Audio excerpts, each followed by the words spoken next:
Well, good evening.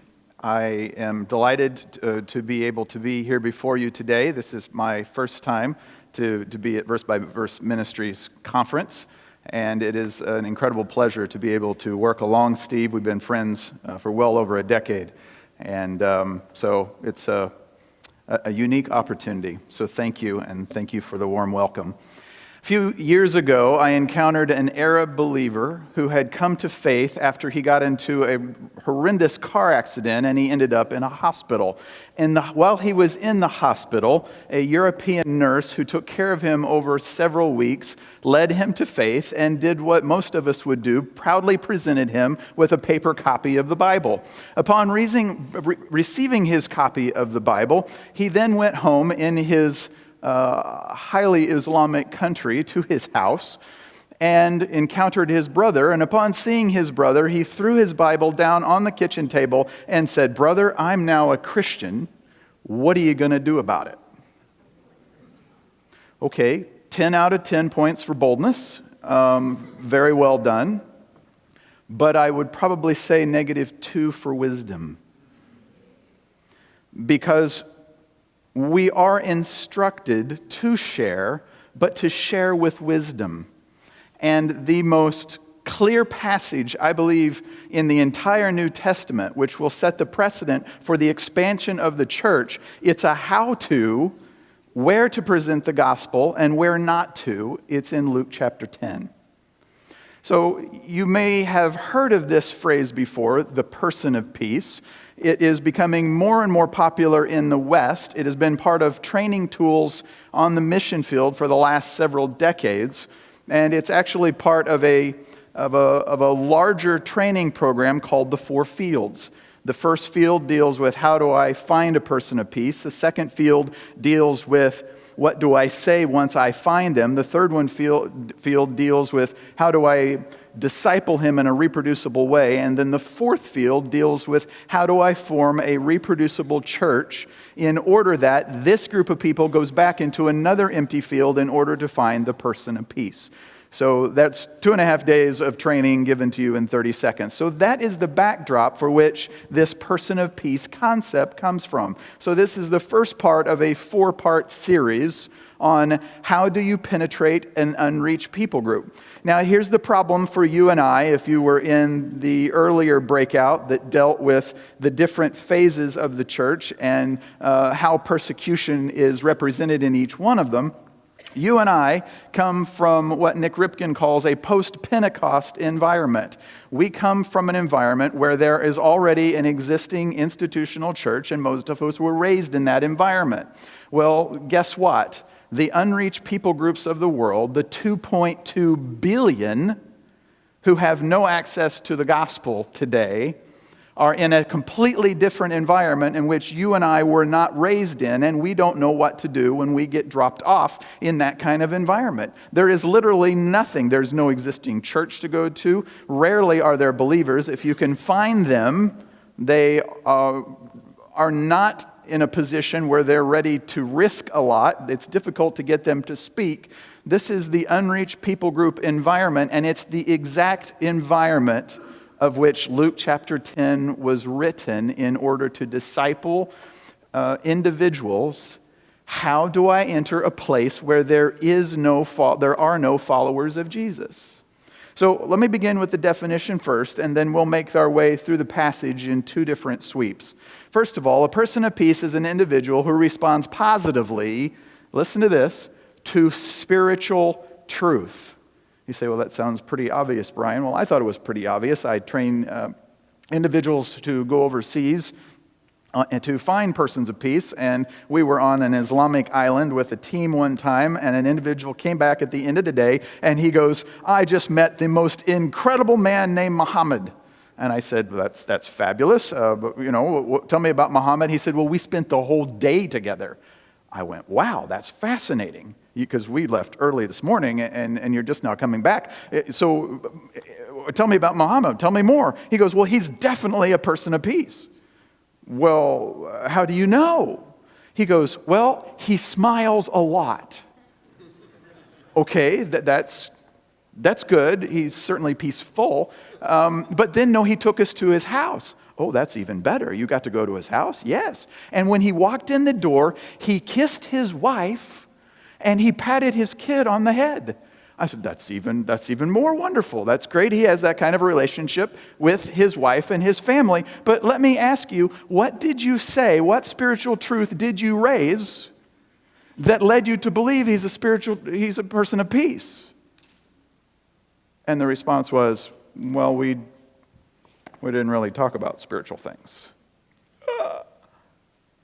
A person of peace is someone who responds positively when you raise spiritual issues.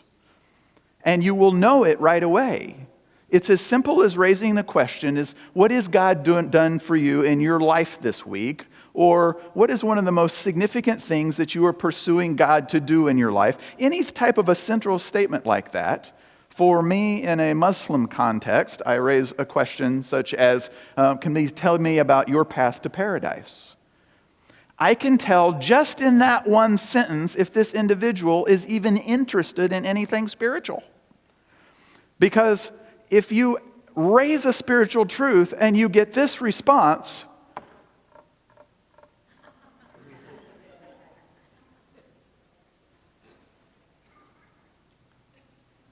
that's not a person of peace. They may smile, they may shake your hand, they may invite you to their house for tea, but that's not someone interested in what you have to offer.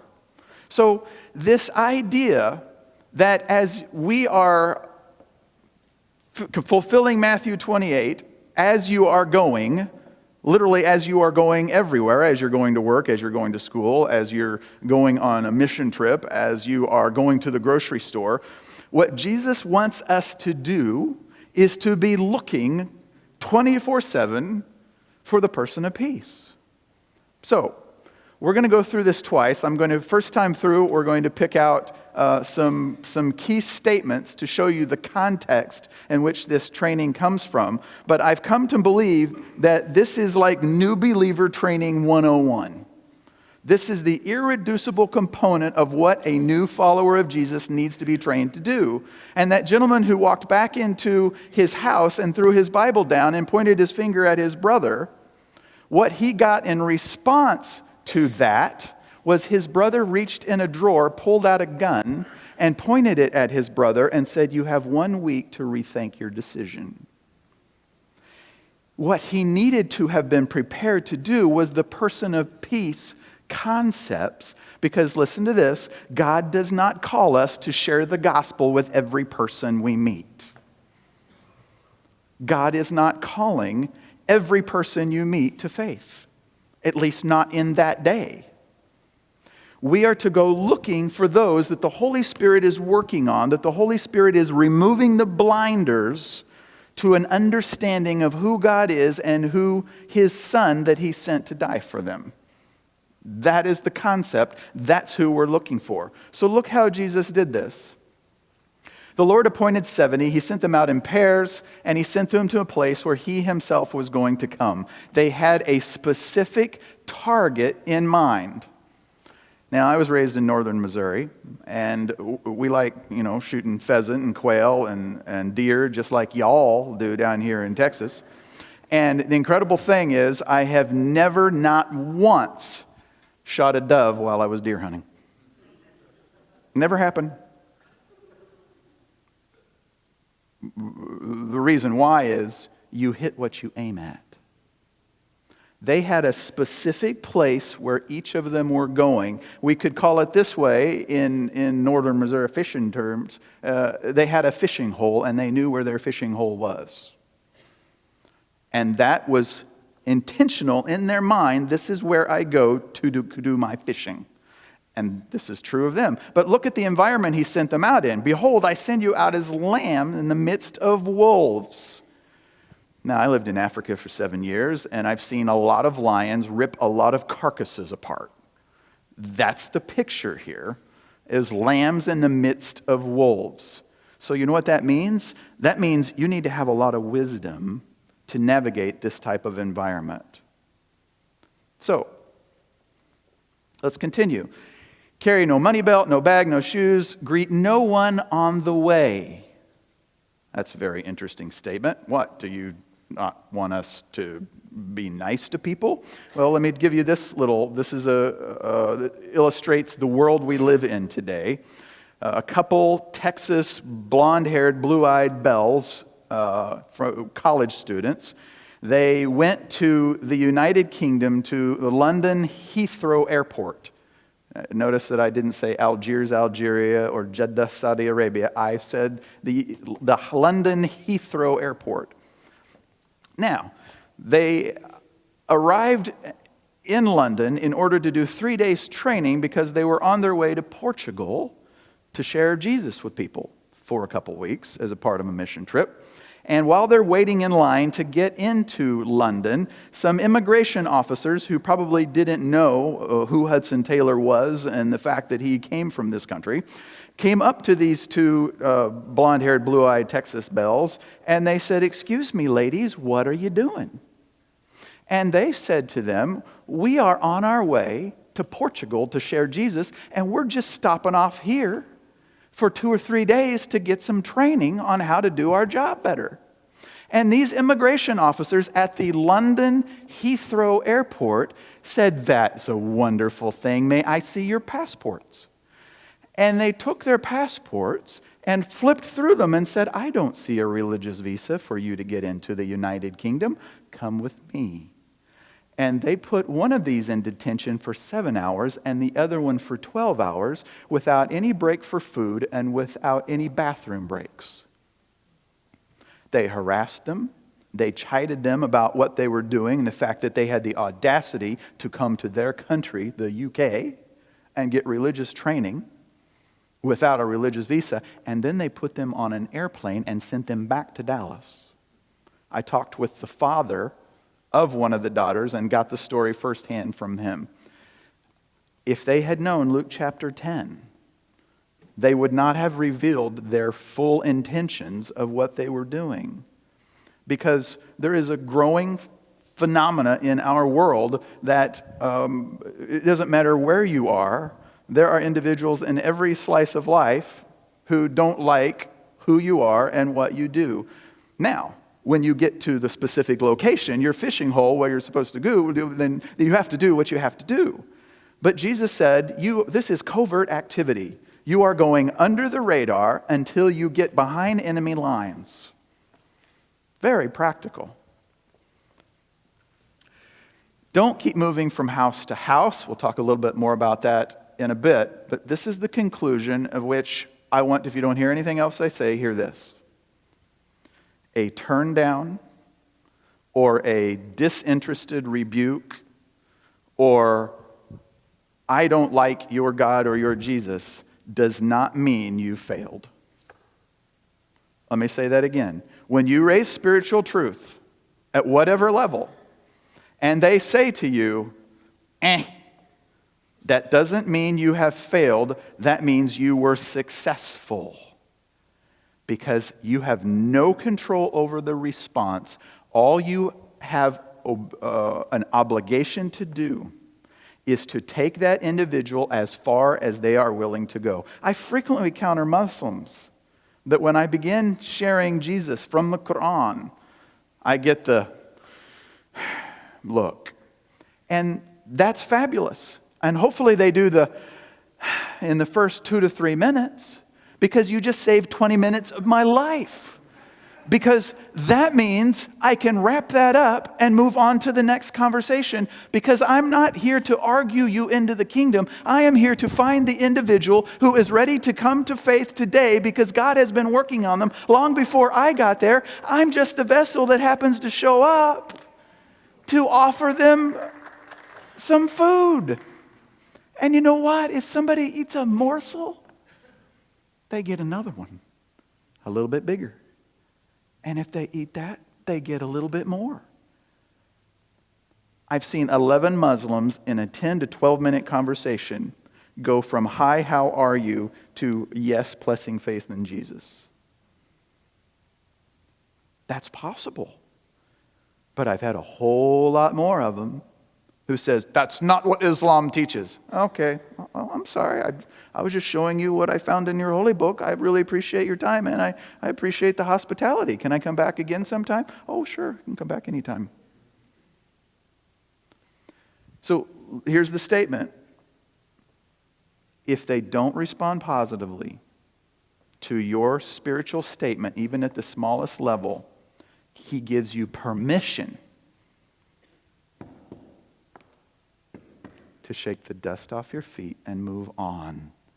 That doesn't mean you failed. So, finding the person of peace. There are 5 do's and 3 don'ts in this passage that Jesus taught his disciples on how to find the person of peace.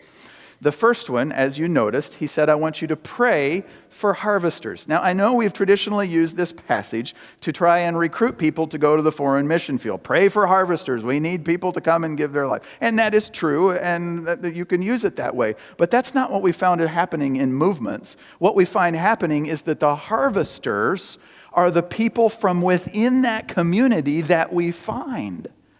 So really what he's saying is pray that God would lead you to the person who is going to reach that apartment complex. Pray that God's going to lead you to the person who is going to reach that part of the city, who's going to be the one who will champion the gospel in that country.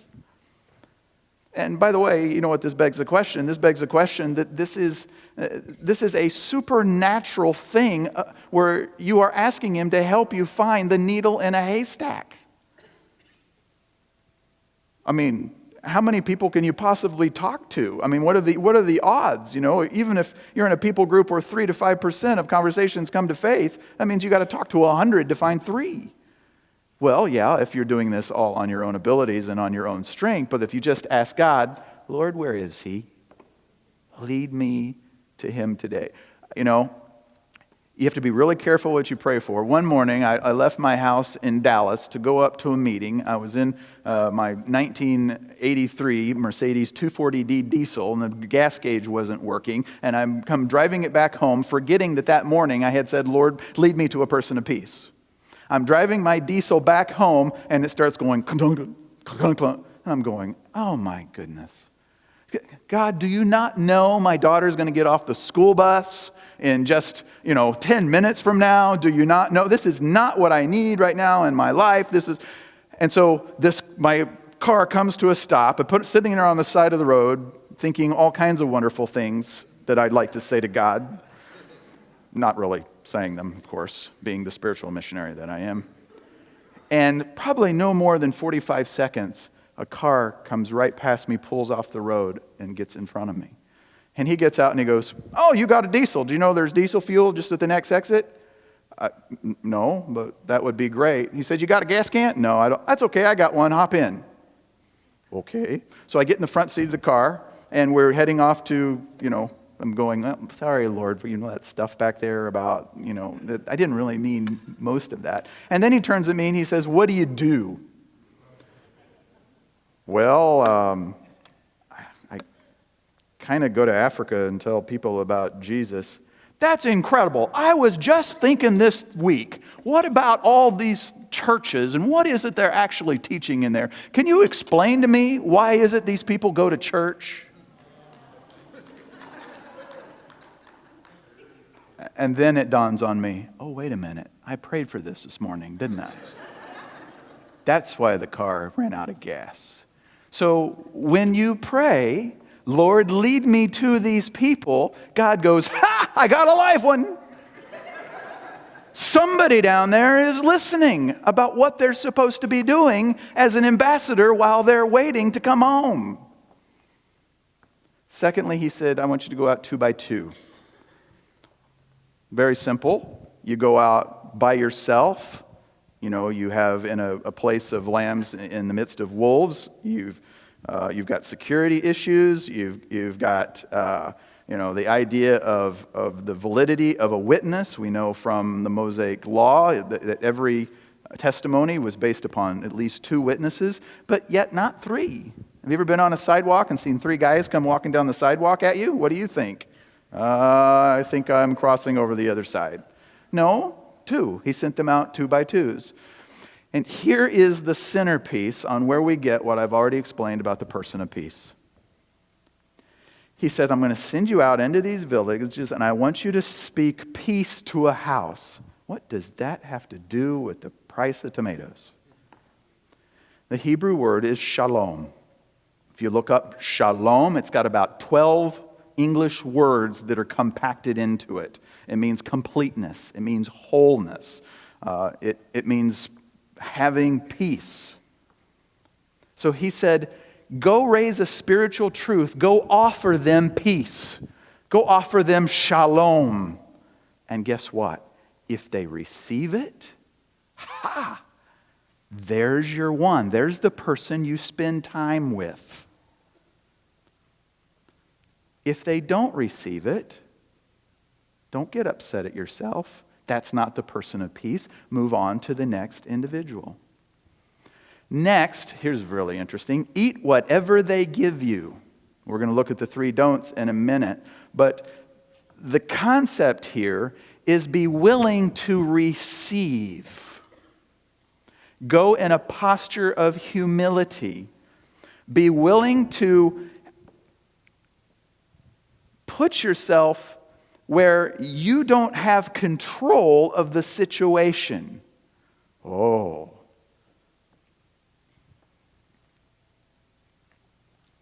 I was going through Dubai and had a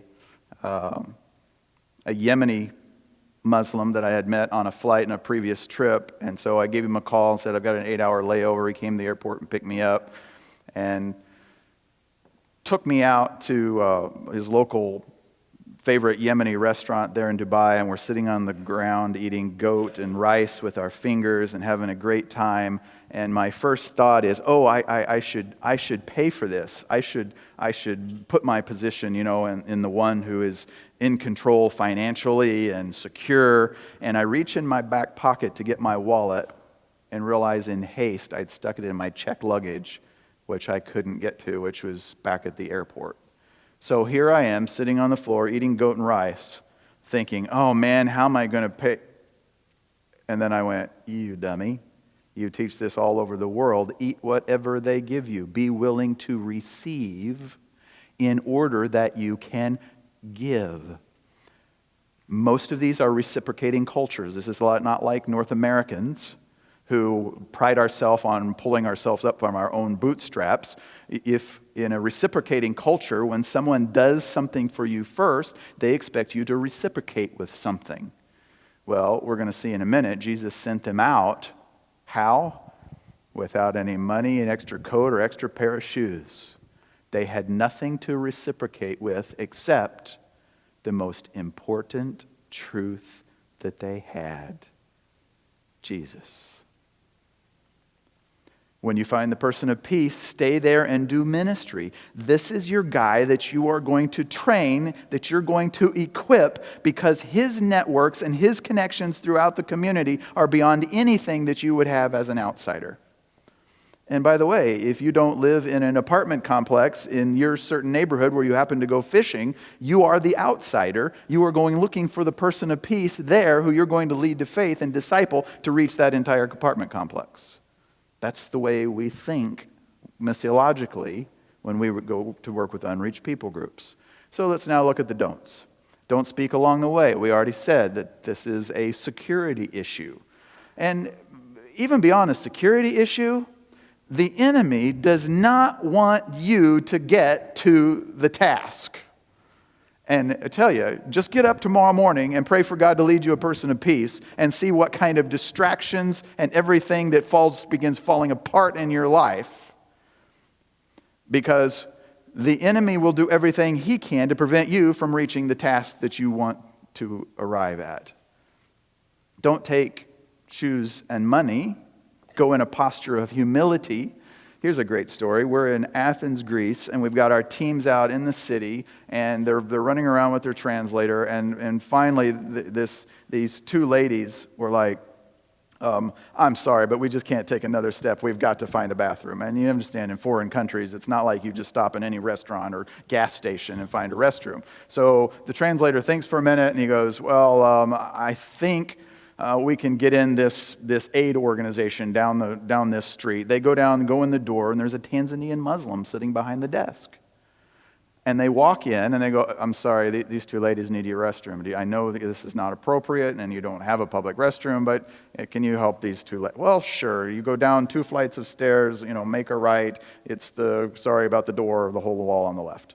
And so these ladies disappear. The translator sits down, strikes up a conversation with this Tanzanian Muslim. And notice spiritually what has happened. They came a posture of humility. We need help. They received help. Now, in reciprocating for what help they've received, the man begins telling the Tanzanian Muslim about Jesus, and he comes to faith, and they weren't even fishing. They were just trying to find a bathroom. And lastly, don't jump from house to house. When you find the person of peace, disciple them in a way that is reproducible, that he can take the message to another individual, to another family member, to someone else down the hall.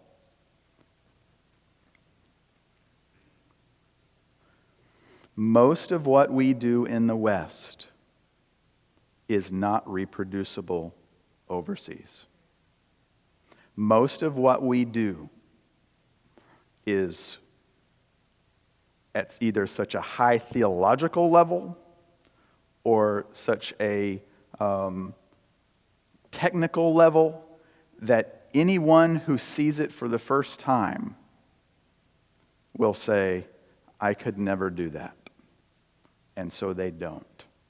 So this is where the KISS principle comes in. Keep it simple, silly. We don't say stupid. There might be homeschool moms in the room.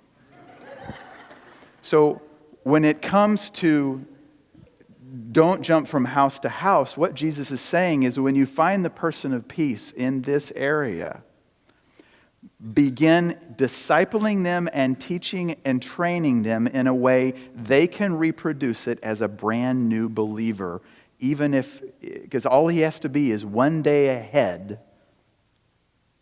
of the next individual that he's talking to. So there they are. Can you remember the 5 do's? What's the first one? Pray before you go. Number 2? Go 2 by 2. Number 3? Speak peace. In other words, raise a spiritual truth. Number 4? And number 5? Very, very good. So I'm on the island of Malta, and my roommate and I want to go out and grab a Coke some evening. And so after this conference is over, we go out on the street and we walk into a little grocery store kind of thing that's got drinks, very common overseas. And I'm carrying these packets that I've picked up from the table that I walked past back at the conference, and I don't even know what I'm carrying around. I just picked it up and it's in my arms. And so we come back to go through the cash register. We put our things down, and this lady looks up to me and she goes, "What this mean?" And I looked at my friend Jean and I said, what does what mean? She said, "What this mean, God means business."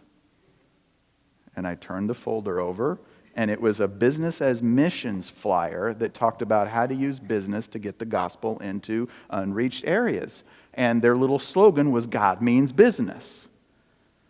And just by carrying that, something struck a chord in this lady, and she was a person of peace.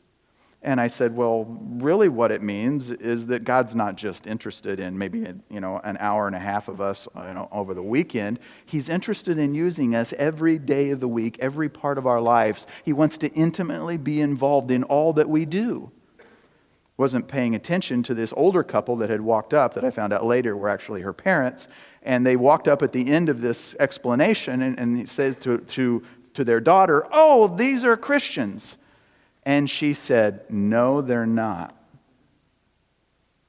They don't merely listen like we do. They actually do what Jesus tells them to do." Wow. One day my son came pulling in the driveway, and he had obviously been through a very muddy area, and the car is covered with mud.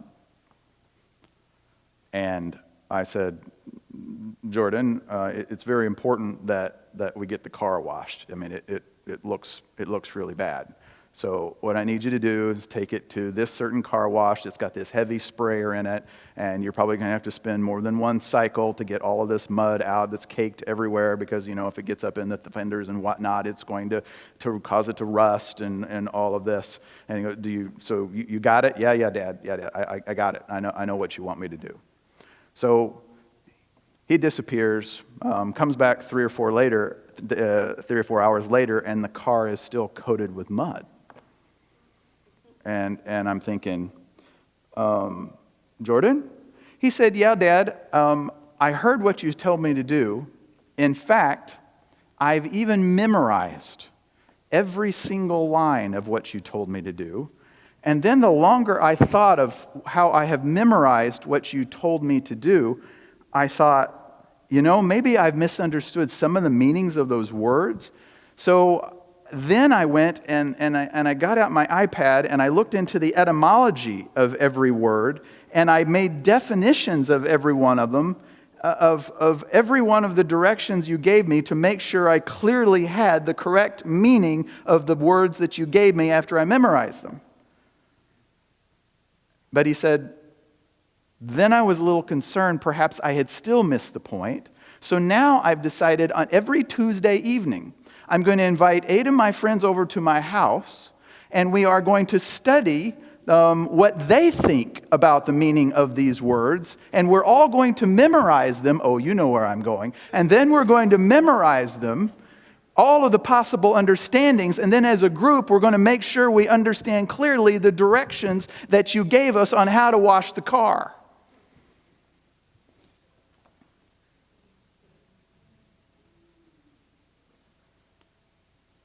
Jesus is coming back someday. And he gave us marching orders. In fact, 5 times in the last 40 days on earth, he gave us 5 admonitions. As the Father sent me, so I send you. You will be my witnesses in Jerusalem, Judea, Samaria, and even the uttermost parts. We got quite a few people going to the uttermost parts. God is bringing the unreached people groups here to the United States. May we be found faithful to let them know that God has made a way for them to know him. Will you pray with me? Heavenly Father, we confess to you that this is an impossible and difficult task in and of ourselves and with this flesh that we've been given to us. Lord, this week, what I pray for each and every one in this room is that in the smallest and most insignificant way possible, they would fly person of peace statements everywhere they go. I pray that they would ask those questions at the grocery store, at the gas station, that they would strike up conversations and even just wait and listen to see if this person has had spiritual events happening in their life this week. And in that moment, Lord, I pray you will trust them, that you will give them the words to say. Lord, I know you delight when one person comes to faith. Help us, Lord, to be those messengers, those ambassadors that show up at just the right time in just the right place and be able to offer that word that would help someone to know your Son. Thank you, Lord. I know it's you who will do this through us, and it's in his name we pray. Amen.